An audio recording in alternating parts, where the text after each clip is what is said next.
bohong. Aku hanya memikirkan satu peraturan penting. Kenapa kau lakukan hari ini kalau kau bisa melakukannya besok? Hahaha. Few moments later.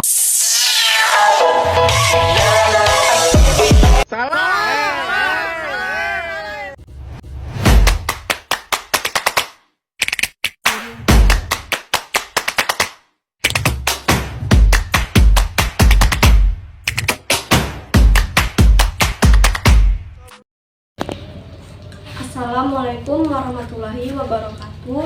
Saya Tilda Alvira. Saya mahasiswi dari Universitas Terbuka dengan NIM 8604136688. Di sini saya akan mewawancarai salah satu guru di SD Negeri 01 3846 Urupani. Dan ibu ini menjabat sebagai pembina putri kepramukaan di sekolah ini. Baik Bu, silakan perkenalkan diri. Assalamualaikum warahmatullahi wabarakatuh. Saya Asni Hayati Asha.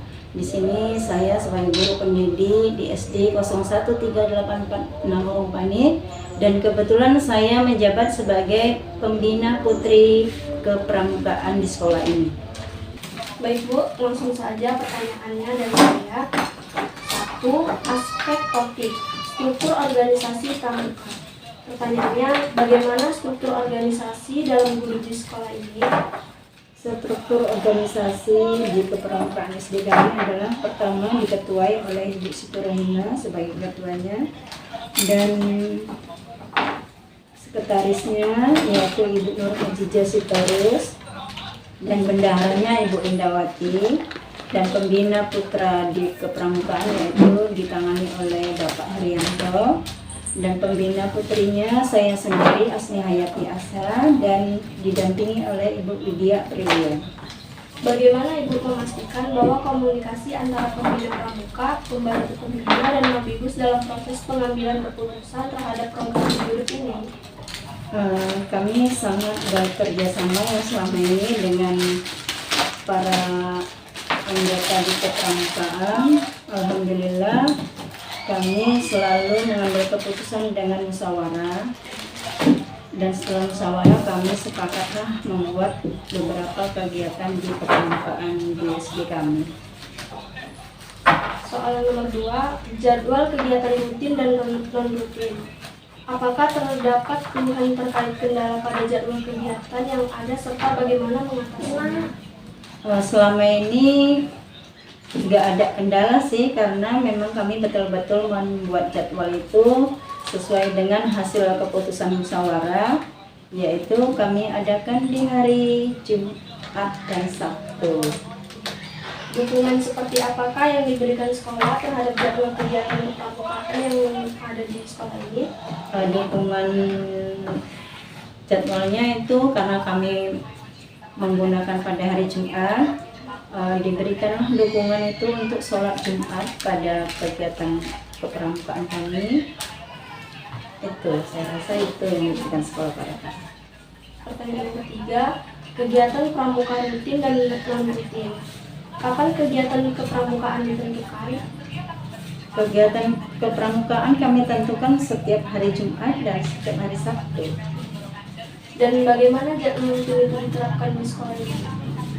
Kami menerapkannya dengan cara memang menyemangati kepada anak didik kami. Ayo janganlah malas-malas, kalau setiap hari Jumat dan Sabtu ayolah kita pramuka, melakukan kegiatan pramuka ini harus dengan semangat, karena kalau enggak anak itu malas gitu.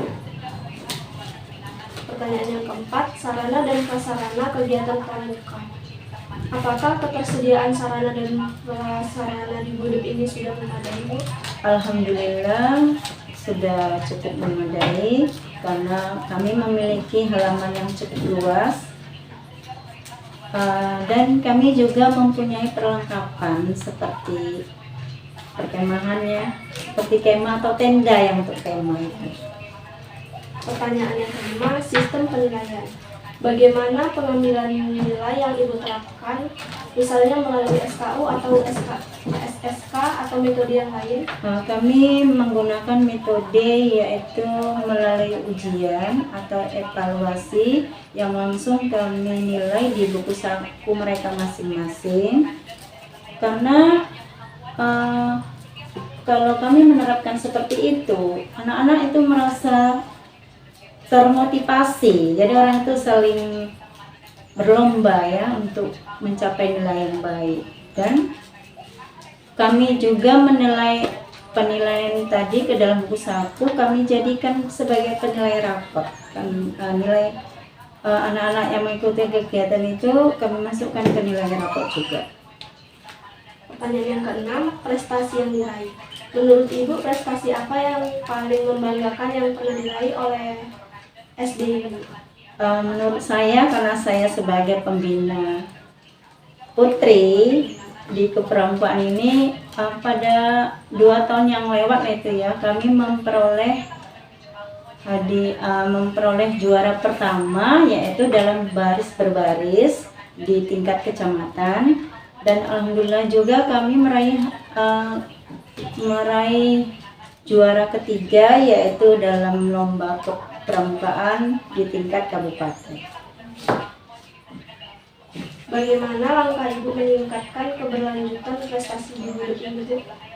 Langkah yang kami ambil yaitu selalu mensupport anak-anak untuk memang harus benar-benarlah dari hati mereka, supaya mereka itu tertanam jiwa tidak ada keterpaksaan di kepramukaan ini.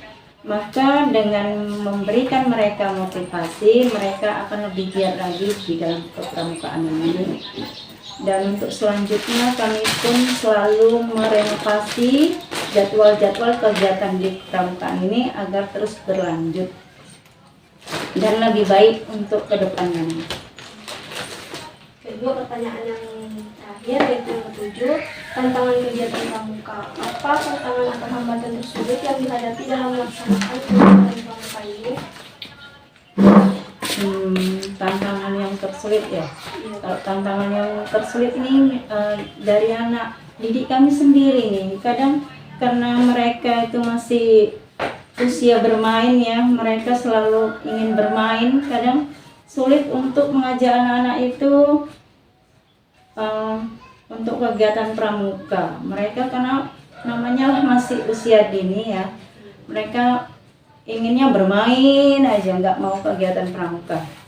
Tapi dengan kami menanamkan nilai-nilai yang terkandung dalam kepramukaan itu dan memberikan semangat pada mereka dan juga memberi saran kepada orang tua, kami bekerja sama pada orang tua mereka untuk selalu aktif dalam kepramukaan di sekolah kami. Terima kasih kepada Ibu Asni Hayati yang bersedia saya wawancarain dan menjawab beberapa pertanyaan dari saya. Semoga kepramukaan di SD ini semakin baik ya Bu, dan berkelanjutan, dan hasil wawancara ini bermanfaat bagi saya.